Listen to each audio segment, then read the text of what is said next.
Hey, listeners, I want to thank our good friends at Slipped Disc for their enthusiastic support of Speaking Soundly. Be sure to check out slippedisc.com for the latest inside information on classical music now.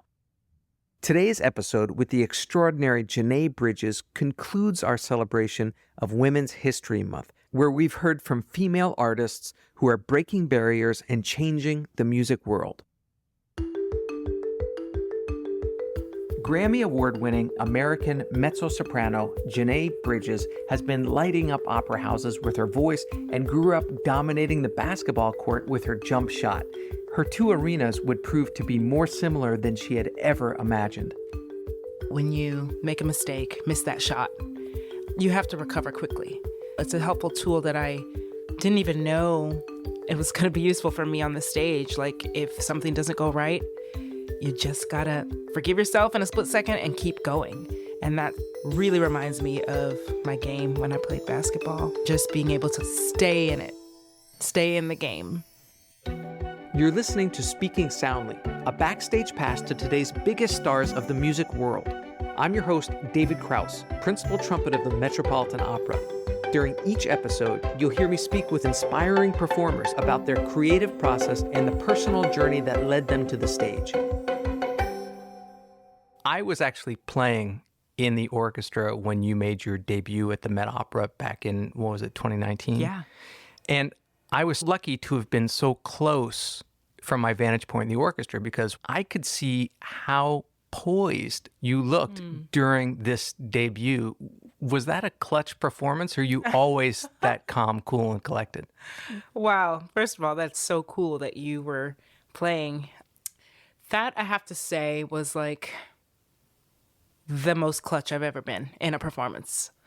I was kind of just taking it all in and like going with it, and it really went better than I could have ever imagined.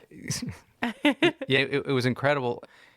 While you were rehearsing for that, the legendary soprano Jessye Norman had passed away, and you were asked to sing at her memorial service. And I know she had a big influence on you, as she did on so many. It must have been a lot for you to sing at that service. Can the emotions that fuel a great performance also distract from it? Because, I mean, you can't sing and cry at the same time, right? No, it's definitely not. It's not helpful to cry and sing. So that's a great question. I use the practice room to get all of that out. I go through all the emotions when I'm, shedding and discovering and dissecting the score. And oftentimes with a role I'm learning, I will ask questions like, where's J'Nai in this? How do I relate to this? And sometimes that brings up some pretty heavy emotions. So that usually takes place in the practice room. However, there are some instances in which I am performing where I do become overcome with emotion, and I just have learned to channel that in a way that actually propels my artistry and my singing and my performance. And that, when that happens, it feels almost like it's not me in a way. It's like the emotions are carrying me, which is a little scary, but also like extremely freeing in a way, because I'm not thinking about technique. I'm not thinking about this high note or this word. It just is flowing off of emotion. So it's really a delicate balance. Ultimately, my goal is to do the work in the practice room and just like let it go on stage, and for it to be so automatic that I don't have to think about technique. Now, is that realistic? No, because when I'm approaching a certain phrase, like a high note or something, there's a split second where I have to think technically. So it's a delicate balance, and I never want to be on the extreme ends of the emotion or the technicality. Yeah. In separating the two, keeping the emotions in the practice room, as you said, is it easy to tap into it once you get on stage? Is it right there, or is it something that you have to work on? Another amazing question. I mean, I would say that it depends on the day. Singers, we are our instruments. And so depending on what I'm going through for that day, it's sometimes easier than not to tap into that. But I will say that I do always accomplish the goal of tapping into whatever character and whatever emotions that I need to, because I have my routines that I go through pre-performance to get there. But sometimes it's You mean vocally or emotionally? both. Huh. Yeah.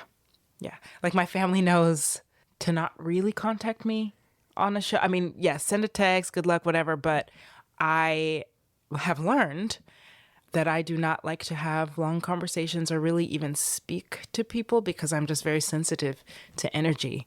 And if it's not going to contribute to my performance, then I just prefer not, So I go into my zone.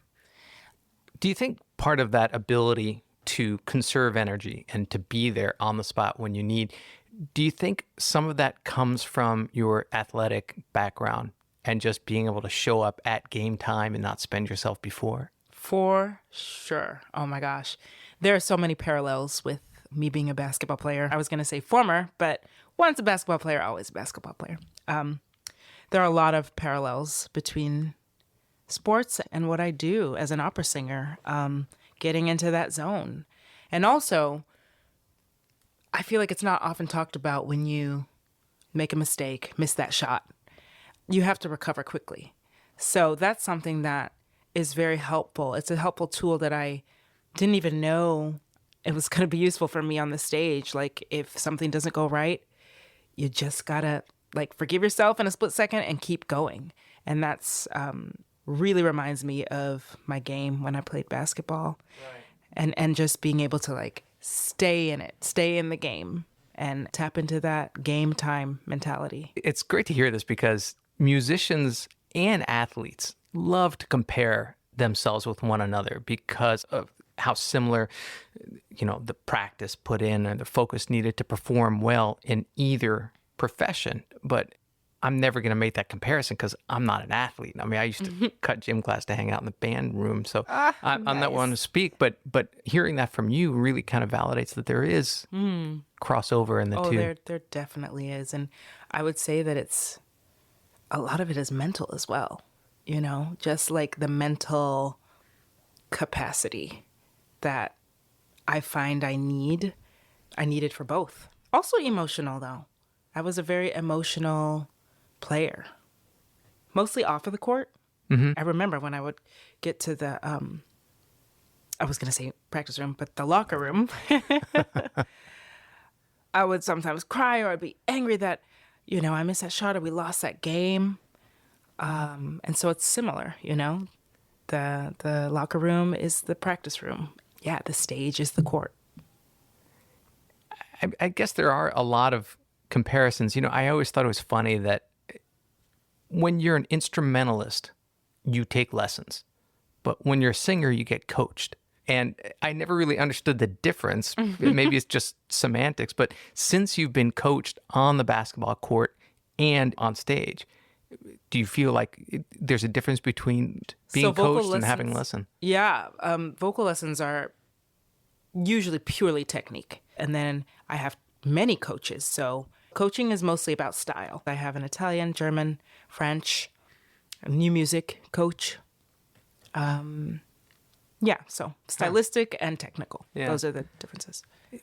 I remember a trumpet lesson I had when I was 14 or 15. I was lucky enough to be able to take regular lessons with Wynton Marsalis, and he was just my trumpet god and still is. And I remember making progress in a particular lesson, and sometimes afterwards we would go and play some basketball. And the lessons then would transition into him teaching me on a very high level trumpet to him basically fixing my jump shot from embarrassing to terrible. That was the level we were operating on.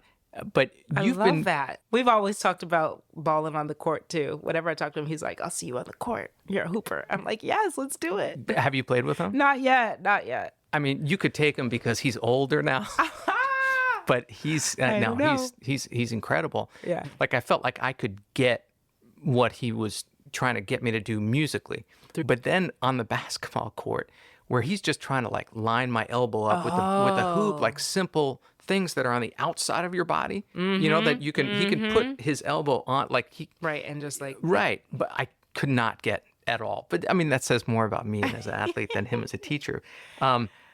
So this is completely different than your athletic training, since you've trained at a very high elite level, both on the court and on the stage, with vocal coaches and basketball coaches. I want to ask, how important is a good coach? Very important. I will say for me, I always want another set of ears, in this case, as a singer. And eyes, actually, because a lot of what we do is also just so physical. So for me, it's very important to make sure that I'm on track, and to continually have that guidance, because the voice it always changes. That's what makes it, I think, very different than other instruments. We go through these different vocal maturities. And so when the voice changes, it's like, okay, we got to tweak this a little bit. And I need another set of ears and a perspective to just continue, help me be on track. And so it's very important. I think that, and in my observation, I've noticed that singers, when they stop taking lessons and coachings, you can tell, It's like they become a bit stagnant. It's like, wait, you sound the same. I mean, which is fine, but for me, it's not. I always want to be improving. And that's maybe also the athleticism in me as well. But you can also just get into real technical danger if you don't have somebody, on your side, helping you tweak things. Because it's just an instrument that requires that, to be honest, if you want to sing a long time. You had mentioned that your body is your instrument.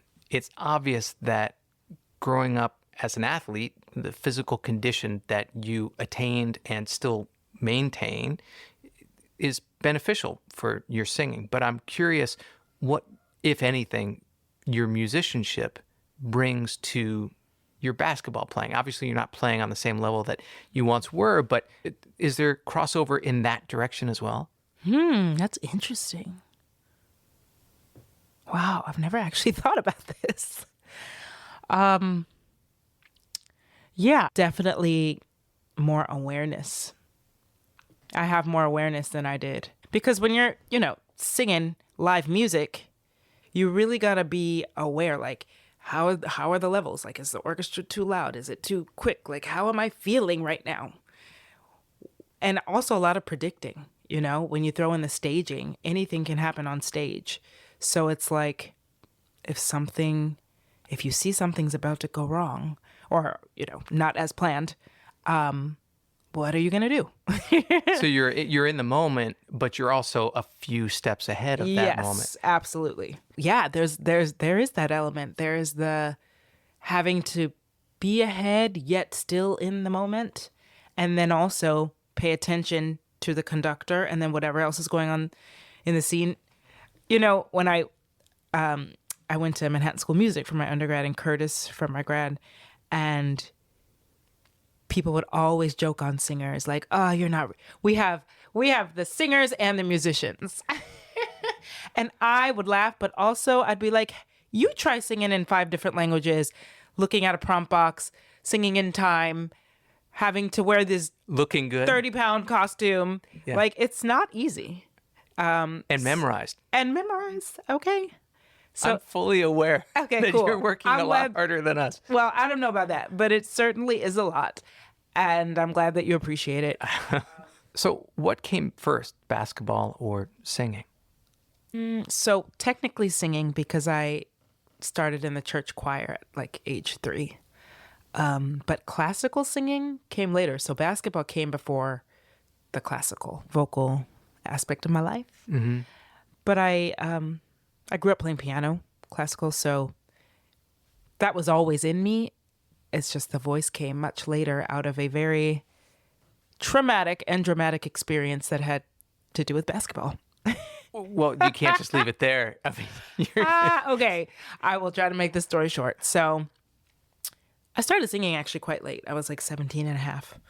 And it was in my senior year of high school. I was captain varsity of my team, and I was in my very first opera. I was in the chorus of Tosca at Tacoma Opera, Tacoma, Washington. And so we had a rehearsal, choir rehearsal, the same day as a very important, like, tri-district something, maybe final game. And the rehearsal was during the day. The game was at night. So I asked my coach if my mom could drive me up.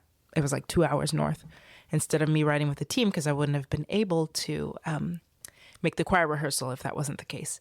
So he approved. I finished the choir rehearsal. My mom picked me up. We like sped to the game, made it on time.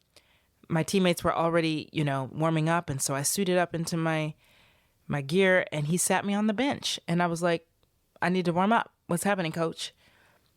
And he said, no, you don't.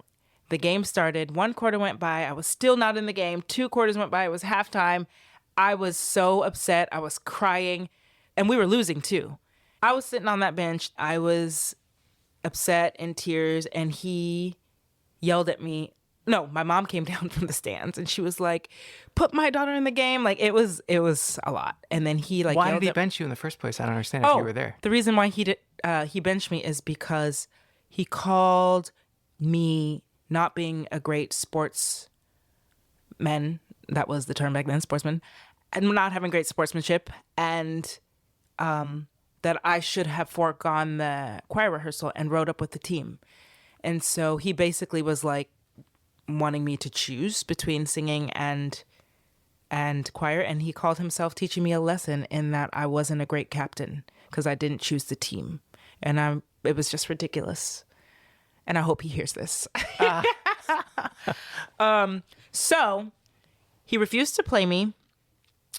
And my mom and I left. We like stormed out of the gymnasium. And so I decided I really like singing. I'm going to just like hone in on it more. And so I got a private teacher and just like learned my 4 songs in different languages and auditioned for MSM on a whim. And I somehow got in. That trauma is what That's amazing. really just propelled me. I just was like, this is what I'm going to do. And that's kind of just always been my personality. That's an amazing story. And although I'm sorry to hear that you suffered that trauma, but I know, but it happened for a reason, I guess. Yeah, I guess. Or you could have been in the WNBA and could you imagine if some opera director didn't put you in something and would have turned you that's the true. opposite direction? Who knows? Seattle Storm. You're right. But I'm curious from your parents' perspective, your 2 career options at that point were 2 of the most tenuous possible. I mean, just the competition and injury rate of singers and of athletes That's true. are really high. So were they nervous of you going into either? No, my parents are so cool. I'm the 3rd of 4, so I think they were just happy for me to be doing anything, like they were maybe a little tired, and also just like, we support you, whatever you want to do, just like do something. But I think they both knew and still know that whatever I was going to go for, I was going to be great at, So when they saw that I really wanted to just start singing more and hone in on that, and that I actually had something, they were like, okay, we're going with it. Yeah. Did you grow up in a musical household? Not trained. No one's been trained. My dad sings in the church choir. He has for like 40 years, same church choir. But no, not really. They always appreciated music. I grew up listening to so much music every morning before school, mostly Motown. Mm-hmm. And they have great ears, all of them. They can tell me when I'm doing something wrong. And I'm like, okay, didn't ask you, but thank you. Your mom was quoted by saying that she never went to the opera because she didn't feel like it was for her. How does it make you feel now that when you're on the stage, not only does she come, but I know that your family brings droves of people with them. Do. So how does it feel now having her and so much family in the audience, knowing that at one point she didn't feel like opera was for her? I mean, for me, that's probably the biggest gift that this career has given me. I have this feedback from so many people that I don't even know. And I'll say specifically Black people, like, and people of color in general. They don't, it's amazing how many people have come to the opera because I'm singing and they feel like, oh, wow. Well, if she's singing opera, then maybe I just feel more comfortable in being in the audience. So it's hard to explain what it feels like, but it's really just such a gift. And I'm grateful for the gift of voice and this whole like world that I've delved into, because it's opened so many minds and opportunities for people. And for me, that's really what it's like, a lot of it is about. Because it has historically blocked a lot of people, you know? Right. Audience members. It's like, you can Google it. It's like, ooh. You don't have to Google it. You could just look at the audience. Oh, well, that. Yeah. Yeah, that part. I see it every night. So, you know, it's really amazing to be a part of that change. Right. Speaking of your voice, and I should say it's just been amazing to talk to you, in part because sitting here with you now, you sound like a normal human person. But you can, at any point, clear 2 city blocks with your powerful voice. What's like just to walk around with that? Wow. That's so cool, the way you put that.